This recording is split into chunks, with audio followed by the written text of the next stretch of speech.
ભાદરવા સુધી ત્રીજને દિવસ સ્વામી શ્રી સહજાનંદજી મહારાજ ગામ શ્રી સારંગપુર મધ્યે જીવા ખાચરના દરબારમાં ઓરડાની ઓસરીએ ઢોલિયા ઉપર વિરાજમાન હતા અને કાળા છેડાનો શ્વેત ખેસ પહેર્યો હતો અને શ્વેત ચાદર ઓઢી હતી ને મસ્તક ઉપર શ્વેત પાઘ બાંધી હતી ને કાન ઉપર પીળા પુષ્પના ગુચ્છ વિરાજમાન હતા અને પાઘમાં પીળા પુષ્પના છોગા ધારણ કર્યા હતા અને કંઠને વિશે પીળા પુષ્પનો હાર નાભી સુધી હિંડળતો વિરાજમાન હતો અને આથમણું મુખારવિંદ કરીને શ્રીજી મહારાજ વિરાજમાન હતા ને પોતાના મુખારવિંદની આગળ મુનિ તથા દેશ દેશના હરિભક્તની સભા ભરાઈને બેઠી હતી. પછી સ્વયં પ્રકાશાનંદ સ્વામીએ પ્રશ્ન પૂછ્યો છે, ભગવાનના ભક્ત હોય તે ભગવાનના ધામ જે વૈકુંઠાદિક તેને પામીને પાછા પડતા નથી, એમ ભગવાને ગીતામાં કહ્યું છે, અને જે પડતો હશે તે શે દોષે કરીને પાછો પડતો હશે. પછી શ્રીજી મહારાજ બોલ્યા છે, કોણ ભગવાનના ધામને પામીને પાછો પડ્યો છે એક તો બતાવો. પછી સ્વયં પ્રકાશાનંદ સ્વામીએ કહ્યું છે, એક તો વૈકુંઠમાંથી જય વિજય ભગવાનના પાર્ષદ પડ્યા અને ગોલોકમાંથી રાધિકાજીને શ્રીદામા પડ્યા. પછી શ્રીજી મહારાજ બોલ્યા છે, જય વિજય પડ્યા એ તો ભગવાનને પોતાના સંતનો મહિમા દેખાડવા સારું પડ્યા છે. સનકાદિક જેવા સંતનો દ્રોહ કરે તો વૈકુંઠાદિક જેવા ધામને પામ્યો હોય તોય પણ પડી જાય છે.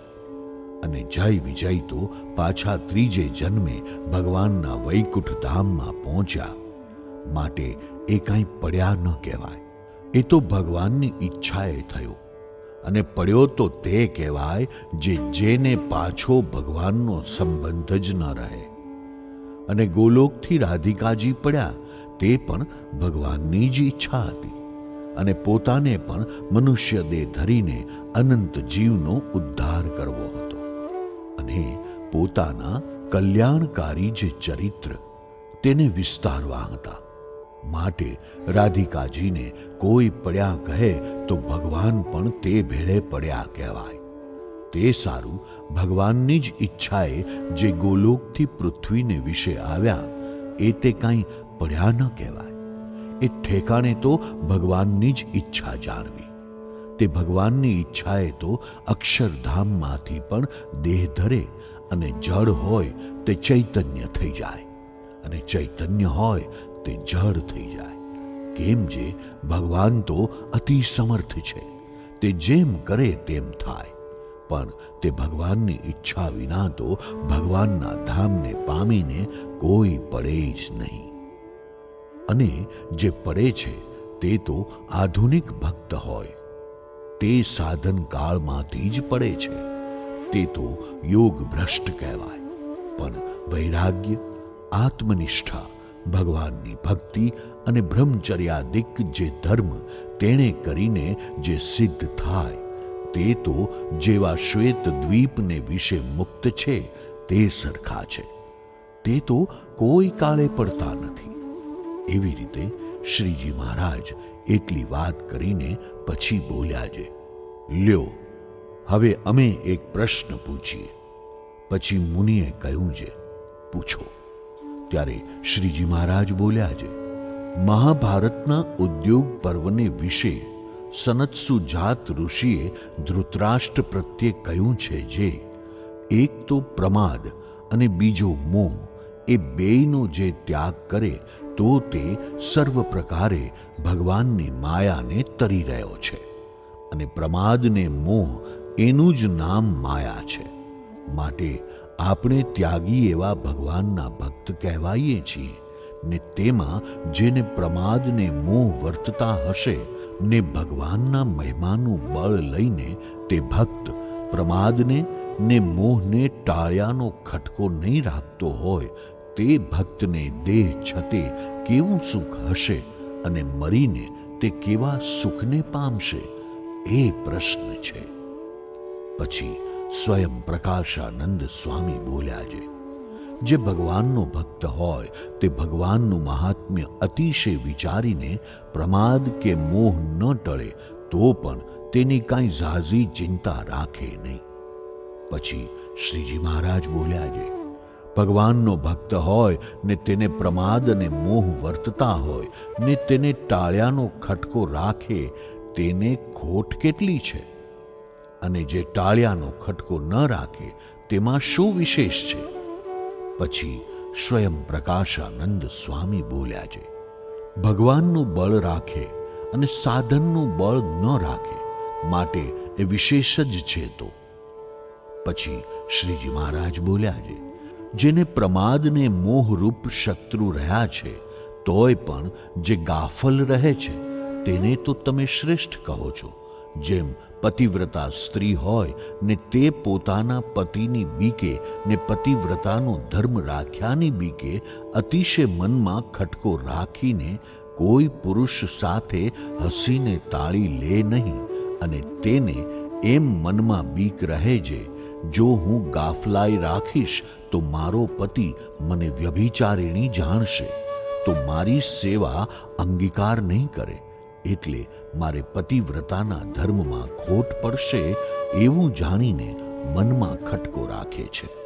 તેમ જે ભક્ત એ પતિવ્રતાના જેવી ભક્તિ રાખે ને પ્રમાદને ને મોહને ટાળવાનો ખટકો રાખે તેને તો તમે મૂળગી ખોટ બતાવો છો. અને વળી જેમ કોઈક સ્ત્રી પોતાને મનમાં આવે તે પુરુષ સાથે તાળીઓ દેતી ફરે ને પતિવ્રતાનો ધર્મ પાળવાનો ખટકો ન રાખે, તેમ જે ભક્ત પ્રમાદને ને મોહને ટાળ્યાનો ખટકો ન રાખે તેને તો તમે શ્રેષ્ઠ બતાવો છો. એ તે શું તમારી એવી અવળી સમજણ છે કે કેમ છે? અને જે ગાફલાઈ રાખશે ને તે ભગવાનનો ભક્ત હશે તો તેને પ્રમાદ ને મોહ એ બે શત્રુ નડ્યા વિના નહીં રહે. જેમ મદિરા પીવે તથા ભાંગ્ય પીવે તો જેમ વિમુખને કેફ ચડે છે તેમ જ ભગવાનનો ભક્ત હોય તેને પણ કેફ ચડે ને ગાંડો થાય. તેમ મદિરાને ભાંગ્ય રૂપ જે પ્રમાદ ને મોહ તે તો જેમ વિમુખ જીવને નડે તેમ જ ભગવાનના ભક્તને પણ નડે. અને વિમુખમાં ને હરિભક્તમાં એટલો જ ફેર છે, જે વિમુખને એ બે શત્રુ ટળે નહીં અને ભગવાનનો ભક્ત જો ખટકો રાખીને ટાળવાનો ઉપાય કરે તો એ બે શત્રુ નાશ પામી જાય. એટલો ભગવાનના ભક્તને વિશેષ છે. અને જે ગાફલાઈ રાખે તે તો ભગવાનનો ભક્ત હોય તોય સારો નહીં. પછી શ્રીજી મહારાજે ફરીને પ્રશ્ન પૂછ્યો છે, સ્થૂલ શરીર તે કેટલા તત્વનું છે અને સૂક્ષ્મ શરીર તે કેટલા તત્વનું છે? અને સ્થૂલ દેહમાં ને સૂક્ષ્મ દેહમાં બરોબર તત્વ છે કે કાંઈ ઓછા અધિક છે? એ બે શરીરનું રૂપ કરો. પછી સ્વયં પ્રકાશાનંદ સ્વામીએ એ પ્રશ્નનો ઉત્તર કરવા માંડ્યો, પણ થયો નહીં. પછી સર્વે મુનિ બોલ્યા છે, હે મહારાજ, એનો ઉત્તર તમે કૃપા કરીને કરો. પછી શ્રીજી મહારાજ બોલ્યા છે, સ્થૂલ દેહ છે તે તો પૃથ્વી આદિ પંચ મહાભૂત નામે જે 5 તત્વ તેનું છે. અને સૂક્ષ્મ દેહ છે તે તો 5 જ્ઞાનેન્દ્રિયો, 5 કર્મેન્દ્રિયો, 5 પ્રાણ અને 4 અંતઃકરણ એ નામે જે 19 તત્વ તેનું છે. અને તે સ્થૂલ દેહને વિશે પણ જ્યારે સૂક્ષ્મ દેહ અનુસ્યુતપણે વર્તે છે ત્યારે જ સર્વે ક્રિયા યથાર્થપણે થાય છે, પણ તે વિના થતી નથી. કેમ જે કાન, નેત્ર આદિક જે ઇન્દ્રિયોના ગોલક તેમણે યુક્ત એવો જે સ્થૂલ દેહ તેને વિશે તે ઇન્દ્રિયાદિકે યુક્ત એવો જે સૂક્ષ્મ દેહ તે ભળે છે. તેણે કરીને તે ઇન્દ્રિયોના વિષયનું ગ્રહણ થાય છે, પણ કેવળ સ્થૂલ દેહના ગોલકે કરીને થતું નથી.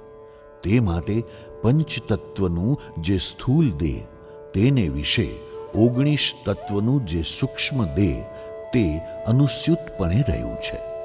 તે સારું સ્થૂલ દેહને વિશે પણ 24 તત્વ છે અને તેમજ સૂક્ષ્મ દેહને વિશે પણ પંચતત્વનું જે સ્થૂલ દેહ તે એકત્વપણે વર્તે છે.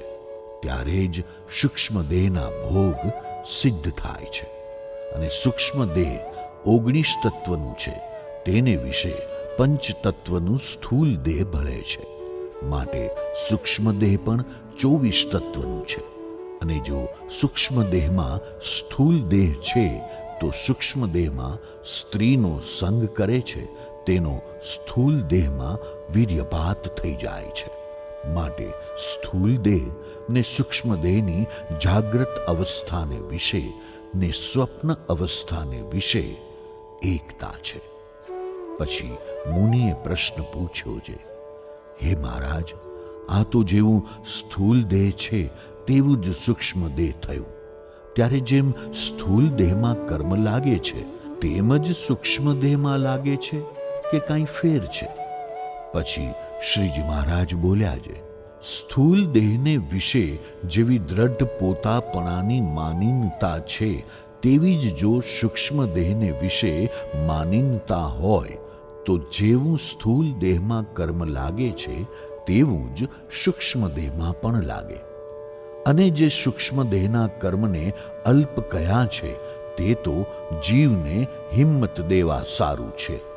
અને જેને સ્થૂલ દેહને વિશે તથા સૂક્ષ્મ દેહને વિશે અભિમાન નથી તેને તો સ્થૂલ દેહનું કર્મ પણ લાગતું નથી ને સૂક્ષ્મ દેહનું પણ લાગતું નથી.